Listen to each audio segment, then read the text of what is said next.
asubuhi niweze kuzungumza na wanahabari kwa ajili ya mambo ya muhimu ambayo nafikiri ni ya muhimu kwa nchi, ya muhimu kwa taifa na ni ya muhimu kwa ustawi wetu. Kama mnavyojua, tarehe 26 mwezi wa 12 2021, Mheshimiwa Spika wa Bunge la Jamhuri ya Muungano wa Tanzania, Mheshimiwa Job Ndugai alizungumza maneno ambayo mimi nayaona kama hayakuwa sawa sawa, na nikaona ni vema mimi kama mimi, kwanza mwanachama wa Chama cha Mapinduzi, na kama Gwajima nina mawazo na mimi kuhusiana na maneno hayo aliyosema.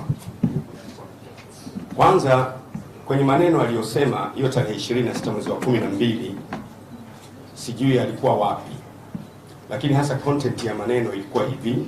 Kwanza, content ya maneno alikuwa anamlaumu Rais wa Jamhuri ya Muungano wa Tanzania kwa kukopa. Alikuwa anasema kwamba unaona, mnakopa sana, utafika wakati nchi itapigwa mnada. Alafu jambo lingine alilosema, akasema kwamba anaona yeye deni la taifa limefika trilioni 70 na kwamba alizungumza mambo mengi negative ambayo nilifikiri ni muhimu, mimi yamenigusa. Sasa nataka kuzungumza mambo kadha wa kadha. Jambo la kwanza ambalo la muhimu sana, ni kweli nikubali kwamba madeni sio mazuri. Nikubali kwenye maisha madeni sio mazuri, hata kwako binafsi kudaiwa kuwa na deni sio vizuri. Na pia nikubali kwamba wakati mwingine deni linapokuwa kubwa na kuipeleka nchi kufika mahala pa kutokopesheka si vizuri. Hizo ni kweli ambazo ningependa kukubaliana kwamba debts are no good, na madeni yanapokwenda ng'ambo ya kuifanya nchi isikopesheke ni mabaya. Lakini hebu nianze na hiyo ambayo Mheshimiwa Job Ndugai, bosi wangu wa bungeni, alizungumza. Kwanza, alikuwa anashangaa kwa nini mama amekopa 1.3 trillion. Jambo hilo lilinishangaza sana kwa sababu hii 1.3 trillion tarehe 6 na tarehe 7 mwezi wa 10 ilipokelewa bungeni kwenye kamati ya budget. Kamati ya budget ya bunge ilipokea hiyo taarifa ya mkopo, ikapokea, ikajadili na ikapitisha. Hiyo ilikuwa ni tarehe 6 na tarehe 7 mwezi wa 10. Kwa hiyo mheshimiwa bosi wangu, nashangaa sana anawezaje tena kutoka nje kujadili kwamba Mheshimiwa Rais wa Jamhuri ya Muungano wa Tanzania amekosea kukopa, wakati tayari mkopo ule umepokelewa bungeni kwenye kamati ya budget. Kamati ndio mikono ya spika. Kwa hiyo ninaanza kuona there was a problem, kwa sababu kama alikuwa na nia ya kukataa, angekataa pale bungeni mahala ambapo hiyo deni lililetwa, mkopo uliletwa, lakini hakufanya hivyo bungeni. Matokeo yake, baada ya mwezi mzima na nusu, tarehe 26 ndiye anatoka hadharani anasema kwamba nchi itapigwa mnada. Jambo la pili, Mheshimiwa Spika ni mjumbe wa kamati kuu ya Chama cha Mapinduzi, mahala ambapo ni watu wachache sana wana nafasi hiyo. Kama kweli alikuwa haridhiki na huu mkopo, angejadili kwenye kamati kuu ya Chama cha Mapinduzi ambayo ilikaa juzi tarehe 17 mwezi wa 12. Kwa hiyo alikuwa na lumu ya kujadili kwenye kamati ya bunge ulipoletwa bungeni mwake, na alikuwa na nafasi ya kujadili kwenye kamati kuu. Angeuliza, Mheshimiwa Rais yuko pale na wajumbe wa kamati kuu wako pale, lakini Mheshimiwa Spika hakujadili hilo deni, hakujadili hiyo mkopo kwenye bunge. Matokeo yake alipitisha, ukajadiliwa, ulipokelewa, ukajadiliwa, ukapitishwa kwenye bunge lake, na wala hakukwere huo mkopo kwenye kamati kuu. Baada ya mwezi mmoja na nusu baadaye, Mheshimiwa Spika anatoka anasema wazi kwamba nchi itapigwa mnada. Mimi naanza kuona there was a problem, kuna tatizo, kwamba kwa nini Mheshimiwa Spika asiargue na mkopo huu bungeni kwake, umeletwa, umepokelewa, umejadiliwa, umepitishwa, na kama alikuwa na garage, labda alishindwa, kamati kuu angeweza kuargue namna hiyo. Cha tatu, angeweza pia kumtafuta Mheshimiwa Rais. Mheshimiwa Rais, ninakuhitaji, angezungumza naye kutokuridhika na mambo ambayo, na hiyo 1.3 trillion ambayo mheshimiwa ambayo serikali ya Jamhuri ya Muungano wa Tanzania imepokea. Kwa hiyo mimi naanza kunoti kwamba kulikuwa na nia ovu, hakukuwa na nia iliyonyoka mpaka pale. Lakini pia kuna jambo ambalo ni muhimu sana niseme, sio awamu ya 6 ambayo ni ya kwanza kukopa, sio. Nimejaribu kufanya upembuzi na nikafuatia kwa makini sana. Kwa mfano, wakati wa Mwalimu Nyerere kuanzia mwaka 1961 mpaka 1985, wakati Mwalimu anaacha urais, kulikuwa na deni la almost dola milioni 998. Nimeshindwa kuconvert kwenye T-shillings kwa sababu exchange rate ya wakati ule huwezi kuipata, lakini lilikuwepo deni ambalo alikuwa kuja kulichukua Mheshimiwa Mwinyi. Lakini wakati Mwinyi anaingia kutokea 1985 mpaka 1995, naye kulikuwa na deni, ilikuwa almost dola milioni 5,370 ambazo nazo sikuweza kuziconvert kwenye exchange rate kwa sababu sikuipata exchange rate ya dola kwa wakati ule. Kulikuwa na madeni, nchi ilikuwa na madeni. Lakini wakati Mkapa anaingia madarakani, amekuta na yeye nchi na yeye ina deni, tuko kwenye deni ambao lilikuwa almost trillion 9.95 za Tanzania, deni ambalo si lake lakini limetoka kwa warithi wake. Ndivyo nchi inavyoendeshwa. Anapokopa hakopi mtu, inakopa nchi. Kwa hiyo kumwataki Mheshimiwa Rais, Mheshimiwa Job Ndugai alisema kabisa, mama juzi amekopa 1.3 trillion. Hiyo ni kupersonalize issue. You don't personalize issues in the issues regarding the country. Inakopa nchi, italipa nchi, itadaiwa nchi na sio mama. Kwa hiyo mimi nikafuatilia tena wakati Kikwete anaingia madarakani. Kuanzia 2005 mpaka 2015 Tanzania kulikuwa na deni lililokuwepo external debt la kutokea nje, ilikuwa ni trillion 33.3 ambao limetokea kwa Mwinyi. Lakini haitoshi, wakati Magufuli anaingia madarakani kulikuwa na deni pia trillion 56.15 ambao limetokea kule. Na siku Magufuli anaondoka, nimeangalia takwimu ya tarehe 18 Machi 2021, wakati Mheshimiwa Dr. Magufuli anafariki, ameacha deni liko trillion 64.13 ameliacha hapa. Samahani, wakati Magufuli anafariki ameacha 56.15. Kusahisha hapa, wakati Magufuli anafariki Machi ameacha 56.15 deni la nchi. Ndio siku anafariki trillion. Sasa unakuja kumshangaa speaker anasema hivi, mpaka sasa hivi deni la nchi ni trillion 70, kana kwamba hizi trillion 70 zimekopwa na Mama Samia Suluhu Hassan. Anabebesha mama mzigo wote wa madeni kule ya nyuma, as if mama mwenyewe ndiye alikopa. This is not right. Sasa by March hii kufika mpaka Disemba hii, ukiangalia hata jumla ya deni ambayo serikali ya awamu ya 6 imekopa ni kidogo tu. Sasa ni kitu gani kilikuwa kinamfanya Mheshimiwa Spika kwanza ang'ang'ane kumbebesha mama madeni yote ya trillion 70 wakati ni mtiririko wa madeni kutokea mwanzoni? Kitu gani kilikuwa kinamfanya Spika asikatae huu mkopo ulipofika bungeni? Kitu gani kimemfanya Mheshimiwa Spika, bosi wangu, asizungumze kwa habari ya kudinai mkopo kwenye kamati kuu au kwa njia nyingine? Mimi naweza kunote jambo la kwanza ambalo mimi na note. Bahati mbaya sana wenzangu wanapenda kusema uongo. Mimi wasisemi uongo. Nasema siku zote ukweli ni kama kisu cha daktari chenye lengo la kupasua na kuleta tiba. Uongo ni sawasawa na dawa ya kuondoa maumivu inayokuondolea maumivu kwa muda, baadaye unakufa polepole. Truth is God. When you say the truth sets you free. Kweli na kuweka huru. Kwa hiyo mimi naanza kunoti nia ya Mheshimiwa Spika haikuwa nzuri. Jambo lingine ambalo alisema, ambalo ni very astonishing, akasema kwamba ni nyinyi wenyewe kama 2025 mtaamua kuleta mwingine, sawa.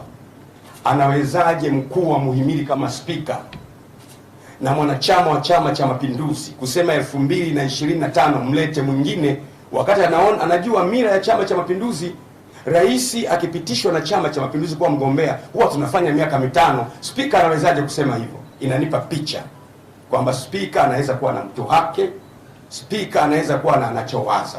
Kwa hiyo mimi nimewaiteni ninyi kujaribu kupata tafasiri. Kwanza, tafasiri ya kwanza, kile kitendo cha mkuu wa muhimili kusema nchi itapigwa mnada.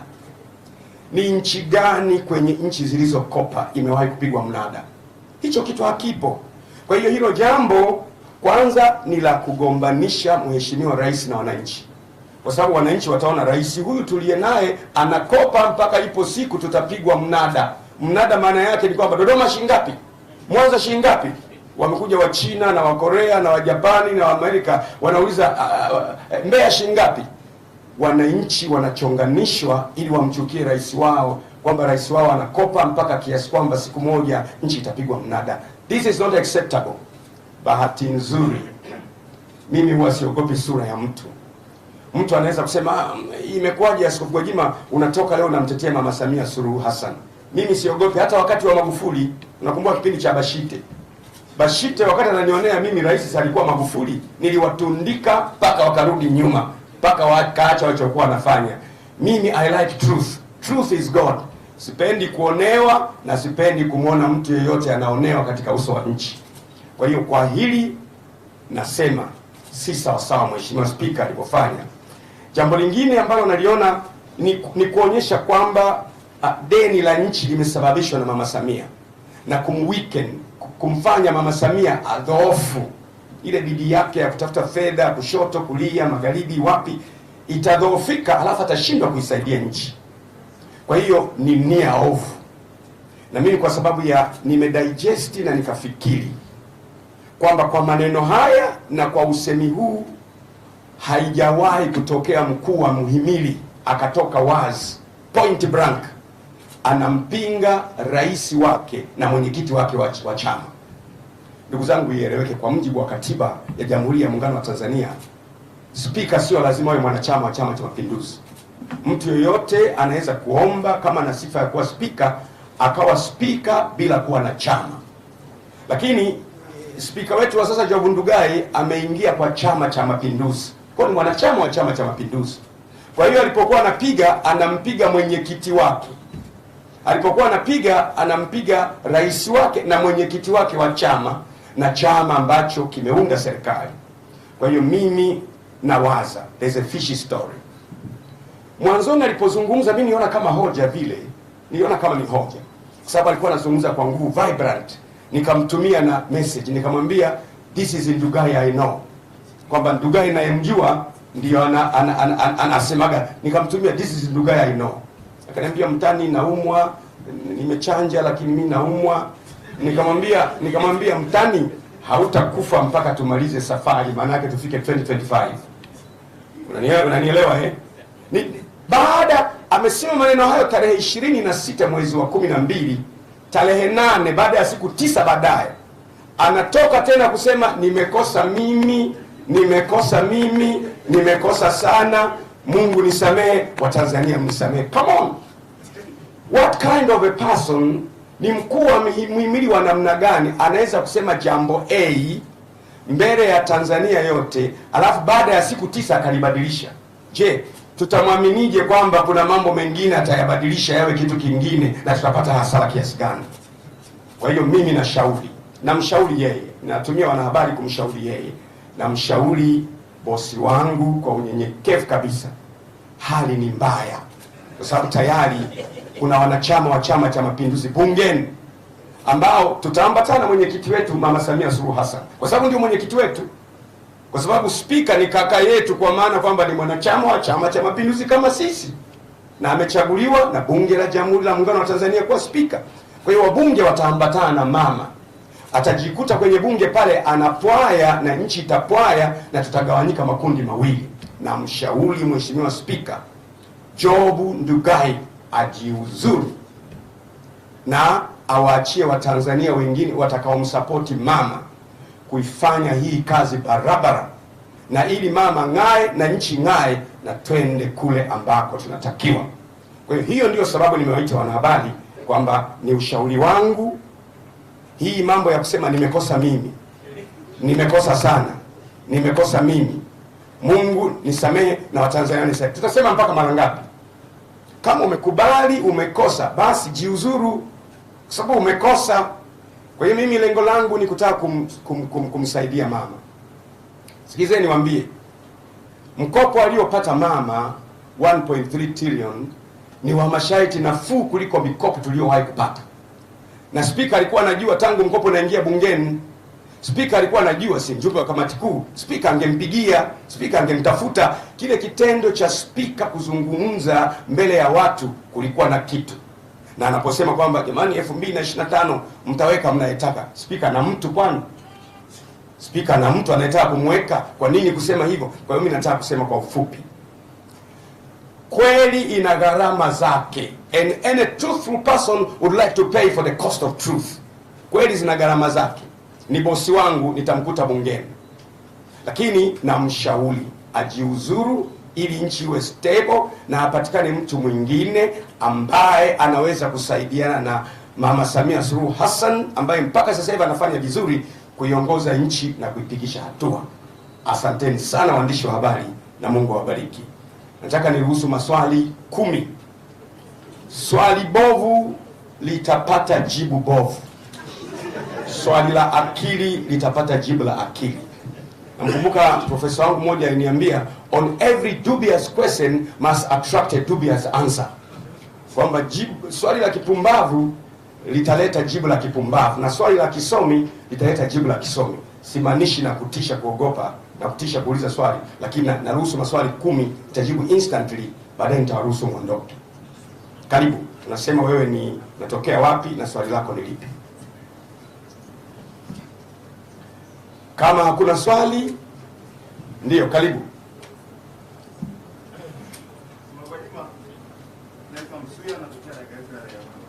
Msuya, unatokea gazeti la Raia Mwema. Karibu. Kwa maelezo yako hapa umeonyesha kwamba baada ya kusikia kauli ya spika ulikiri kwamba huyu ni spika unayemjua. Sasa baadaye anasema aliomba msamaha na yeye anakubadilisha. Sasa ndani ya kuelewa katika upande, sababu kama yale yale ongea uliyaelewa, yeye kwamba msamaha na maana yale yameshakuwa ni sio ya kweli, na mazuri kwa naona ya kweli, na kutegemea gani uzime kwa nani kweli. Ukiuliza swali moja na kujibu itakuwa rahisi. Nilimwambia this is Ndugai I know. Hilo neno lina mambo mengi sana. This is Ndugai I know. Umeelewa? Hicho ndicho nilichosema. This is Ndugai I know. I know. Si ndio maana yake? I know kuna mambo mengi sana. I know can be negative or positive. Usichukue positive tu. Karibu swali lingine. This is Ndugai I know. Kujitokeza katika wabunge wa bunge hili kuelezea hii kadhia. Hebu waambie Watanzania Ndugai anayemjua ni yupi? Si wakati wake sasa hivi. Nimesimama hapa kuja kuelezea kazi aliyofanya Mama Samia Suluhu Hassan ya kuleta 1.3 trillion mkopo wa masharti nafuu, asibezwe na mtu yeyote. That's why I'm here. Mwingine hapo nyuma.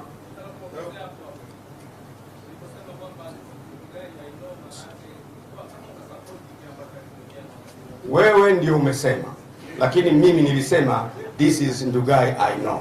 Swali lingine.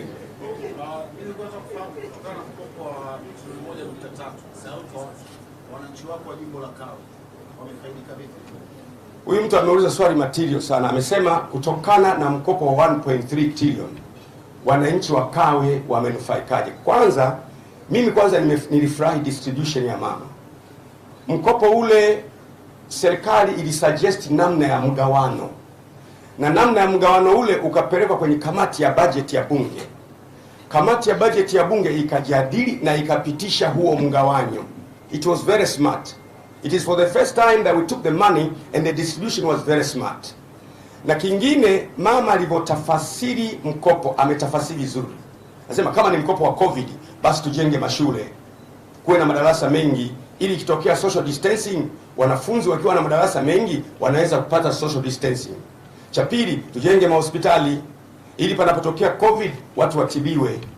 Cha nne, tununue vifaa tiba inapotokea wagonjwa hao wakatibiwe. Kwa hiyo difference ya tafasiri yake ya mkopo ilikuwa nzuri, tofauti na nchi zingine ambazo wananunua mkopo maski zote.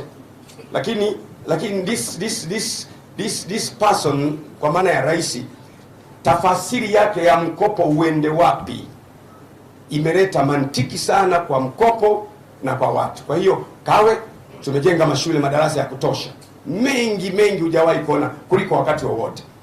Kwa hiyo this is why I say ni vibaya kubeza hiyo 1.3 trillion ambayo imepitishwa na bunge la Mheshimiwa Ndugai.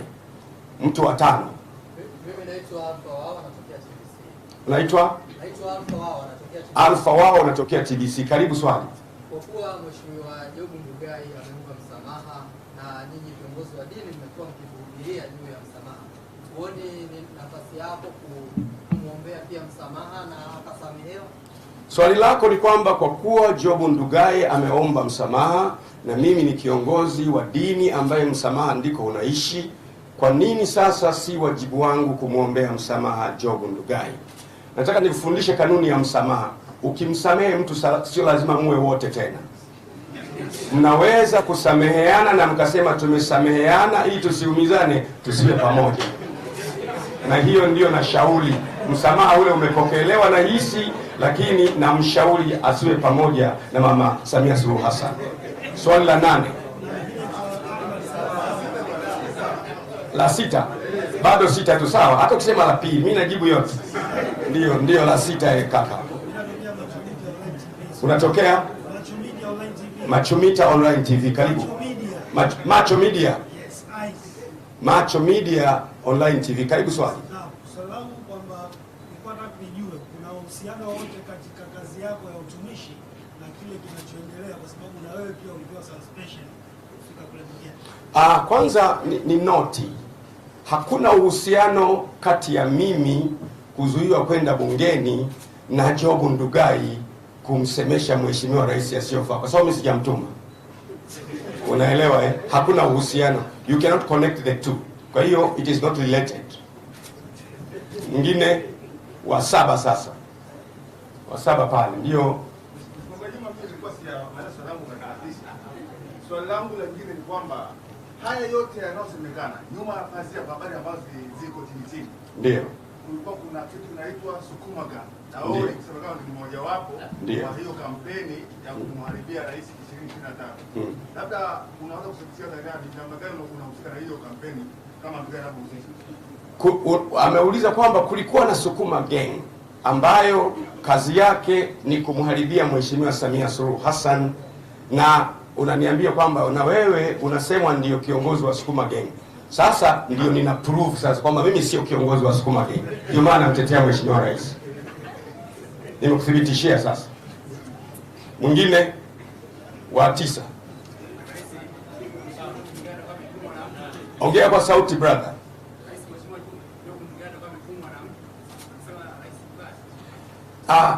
Swali lako, je, unahisi Mheshimiwa Ndugai atakuwa ametumwa na mtu kumsema rais vibaya? Yale maneno ya Mheshimiwa Job Ndugai ya kusema hivi 2025 hata kama mkileta mwingine sawa. Yale maneno yananipa mawazo kwamba kunaweza kuwa na watu wengine nyuma ambao lengo lao ni kumweaken, kumfanya Mheshimiwa Mama Samia Suluhu awe dhaifu, ashindwe kuperform ili wa take advantage. Mimi nafikiri hivyo, ni hisia zangu. Swali la mwisho alafu tunaondoka.